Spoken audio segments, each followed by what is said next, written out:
Hi guys, હું ઘરેથી આવી ગઈ છું મારી જોબ પર. હું અહીંયા પાલનપુરની અંદર વિશ્વાસ ગાયનેક હોસ્પિટલની અંદર મેડિકલ ઓફિસર છું અને અમારા ગાયનેક છે ડૉક્ટર મનીષા ચૌધરી, જે હાલ અત્યારે આઈયુઆઈની પ્રોસેસમાં છે.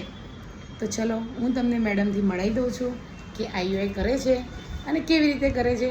પૂરી સાવધાનીથી, પૂરી હાઇઝિનિકથી આઈયુઆઈની પ્રોસેસ ચાલુ છે. તો ચલો મળો અમારા મેડમ ડૉક્ટર મનીષા ચૌધરી, જે ગાયનેકોલોજીસ્ટ છે અહીંયા પાલનપુરની અંદર. વેઇટ, પ્રોસેસ ચાલુ છે તો હું તમને પ્રોસેસ બતાવું કેવી રીતના થાય છે. અને થોડા જો ઘણા પ્રશ્નો હોય તમારા મનમાં, તમે મને નહીં કહી શકો તો હું મેડમને પૂછું છું, એનો મેડમ તમને બહુ સરસ રીતે જવાબ આપશે કે આઈયુઆઈ શું છે, ક્યારે કરાવવું જોઈએ, ક્યારે ના કરાવવું જોઈએ ને કેવા પેશન્ટમાં કરાવવું જોઈએ. બધા પ્રશ્ન આપણે મેડમને પૂછશું. મેડમ એનો આપણને બહુ સરસ રીતે જવાબ આપશે. અને જો તમને કોઈને બી ગાયનેકને પ્રોબ્લેમ હોય, ગાયનેક લગતી, તો પ્લીઝ મારો કોઈ કોન્ટેક કરજો. હું તમને સરસ જવાબ આપીશ. તો હું તમને બતાવું છું. આ ત્યાં સુધી હું તમને બતાવી દઉં છું કે અમારા હોસ્પિટલ છે, આ અમારા સિસ્ટર છે, આ અમારો લેબર રૂમ છે,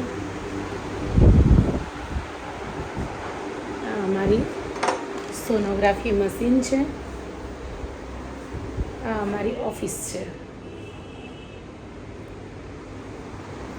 બહુ સારું એવું છે મેડમનું કામ. અમે અહીંયા ઓનલી ફિમેલ સ્ટાફ છીએ, બધો નર્સિંગ સ્ટાફ. મેડિકલ ઓફિસરમાં હું પોતે છું, ગાયનેકમાં ડૉક્ટર મનીષા ચૌધરી છે, બધો જ ફિમેલ સ્ટાફ છે. પેશન્ટની પ્રાઇવસીનું પૂરતું ધ્યાન રાખી, ડિલિવરી હોય, સિઝરીન હોય, પેનલેસ ડિલિવરી હોય કે પછી કોથળીના ઓપરેશન હોય, બધું જ અમારી હોસ્પિટલમાં થાય છે. અને એ બી ઓનલી લેડીઝ સ્ટાફ દ્વારા જ કરવામાં આવે છે. અહીંયા કોઈ અમારો સ્ટાફ જેન્ટ્સ સ્ટાફ હોતો નથી, સિવાય રિસેપ્શન. બાકી બધું લેડીઝ સ્ટાફ દ્વારા જ કરવામાં આવે છે. મેડમની પ્રોસેસ ચાલુ છે, ચલો હું તમને બતાવું છું. Hello ma'am. હાય. અત્યારે તમે શું કરી રહ્યા છો? બસ હું એક સેકન્ડરી ઇન્ફર્ટિલિટીના પેશન્ટમાં આઈયુઆઈની પ્રોસેસ ચાલુ છે. આપણે આઈયુઆઈ કરી રહ્યા છીએ આ પેશન્ટમાં, જેમને 40 વર્ષની ઉંમર પછી પણ એક બીજા બાળક માટેની જે ઈચ્છા હતી, એ જે દવાઓ આપ્યા પછી પણ પરિપૂર્ણ ન થતાં આપણે આઈયુઆઈનું ડિસિઝન એમના કેસમાં લીધેલું. આજે એમનું ફર્સ્ટ આઈયુઆઈ છે. આઈયુઆઈમાં યુઝ્યુઅલી નોર્મલ રેશિયો કરતાં પ્રેગ્નન્સી કન્સીવ કરવાનો રેશિયો થોડો વધારે હોય છે. એકચ્યુઅલી અમારી હોસ્પિટલમાં અમે આઈયુઆઈ કરીએ છીએ એમાં 70% રિઝલ્ટ તો અમને બહુ જ સારું મળે જ છે અને મળ્યું પણ છે.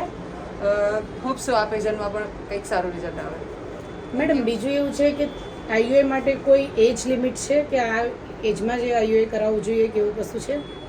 સેકન્ડરી કે પ્રાઇમરી કોઈ બી એજમાં આઈયુઆઈ ગમે ત્યારે થઈ શકે છે, પણ યુઝ્યુઅલી કે બિફોર 40 કે બિફોર 45 યર્સ એજમાં કરી દેવું જોઈએ. બાકી ધીમે ધીમે લેડીઝમાં એગ સુકાતા જાય એટલે અર્લી સ્ટેજમાં ડિસિઝન લેવું જોઈએ. એક સ્ત્રીમાં મેક્સિમમ 3 વખત ઇન હાઉસ લેબ હોય તો સારામાં સારા 3 આઈયુઆઈ આપણે કરી શકીએ છીએ. આપણી હોસ્પિટલમાં, પોતાની જ હોસ્પિટલમાં આઈયુઆઈની લેબ છે અને મેડમ પોતે જ આઈયુઆઈ કરી રહ્યા છે.